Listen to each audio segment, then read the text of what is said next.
કેમ છો? લે આવો આવો, ઘણા દિવસે દેખાણા આજ તો. કઈ નઈ, હું આ એક ડ્રેસ લઈને આવી છું ને મને તાત્કાલિક જોઈએ છે, સીવી દેજો હો. તમે પણ જેટલી વાર સીવડાવા આવો એટલી વાર તાત્કાલિક જ હોય કાયમ તમારે. કોક દિવસ તમે શાંતિથી આપો અમને દરજીને. ઈ બધી વાત પછી કરો, હું કહું ને એવો ડ્રેસ સીવી દો પહેલા, ચલો. ડ્રેસ તો હારો લઈ આવ્યા હો, ફેન્સી વર્ક વાળો દુપટ્ટો છે. શું કરવાનું છે આની અંદર, કેવો બનાવવો છે? આમાં છે ને મારે લોંગ ટોપ સીવવાનું છે અને આ છે ને ફિટિંગ વાળી પેન્ટ સીવવાની છે. આવી ખુલ્લી ખુલ્લી નથી સીવવી, મારે આ છે ને પ્રસંગમાં પહેરવાનો છે.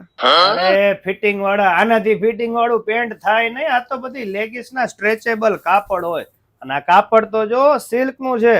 આમાં હું તમને પેન્ટ બનાવી દઉં ને એટલે તમારા કાપડ આરે ચોટી જાય ને. આમ જો પતલું કેટલું પડે. હવે તમારે જો ફિટિંગ વાળું પહેરવું હોય ને તો આ કાપડમાં ન બને અને આ ટકે નહીં. સિલ્ક નું કાપડ તમારે ફરજિયાત જો પેન્ટ બનાવવું હોય તો આની અંદર અસ્તર નાખીને બનાવવું પડે અને ઈ તમારે ફિટિંગ વાળું તો કોઈ હિસાબે થાય જ નહીં.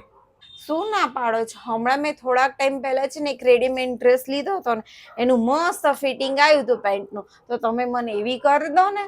અરે તમે સમજતા નથી.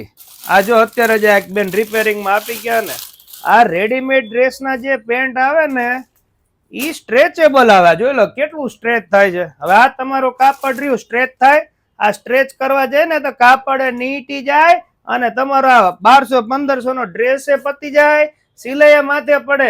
એટલે કોઈ દિવસ રેડીમેડ આરે સિલાઈના કપડાને સરખામણી કરવી નહીં. અને આ બધી પેન્ટ ની બધી વસ્તુ કેવી ફાવે તો જ કરાવાય, બાકી આવું ફિટિંગ આમાં જે ચપોચપ ફિટિંગ આવે એવું આની અંદર કોઈ દિવસ આવે જ નહીં, કારણ કે બેના કપડા જ અલગ હોય. વાત તો તમારી સાચી છે. મારી જોડે એક બે પેન્ટ એવી છે ને એના અનુભવ મારે એવા ખરાબ જ થયા છે.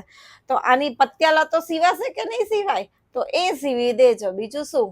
ના ના, જો તમે માની ગયા ને ઈ હારું, પણ બધા ગ્રાહક ફેશનમાં સમજતા નથી અને આજુબાજુ વાળાએ સીવડાવ્યું તો હાલો આપણે પેન્ટ સીવડાવી, પ્લાઝા સીવડાવી. પરંતુ આજની તારીખની અંદર જેટલા ઘેરવાળા સલવારની ડિમાન્ડ છે ને એટલી પેન્ટોની ડિમાન્ડ નથી હોતી.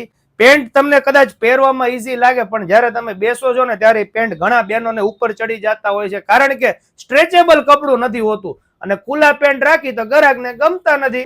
તો શું કેવું દરજી ભાઈઓ બહેનો તમારે? તમે પણ જો ઘરે બેઠા બિઝનેસ કરતા હોય, દુકાન હોય કે બ્યુટીક હોય, તમારે પણ આવા ઘણા બધા ક્વેશ્ચન્સ આવતા હશે તો કોમેન્ટ જરૂર કરજો કે તમારે કઈ કઈ પ્રકારના પ્રોબ્લેમ્સ પડે છે. અને આવા વિડીયો જોવા માટે ફેસબુક અને ઇન્સ્ટાગ્રામ પેજને ફોલો કરો અને યુટ્યુબ ચેનલમાં સબસ્ક્રાઇબ કરીને સપોર્ટ કરવાનું ભૂલતા નહીં. તમારા માટે કંઈક નવું નવું લાવવાના પ્રયત્નો હોતા હોય છે. Thank you.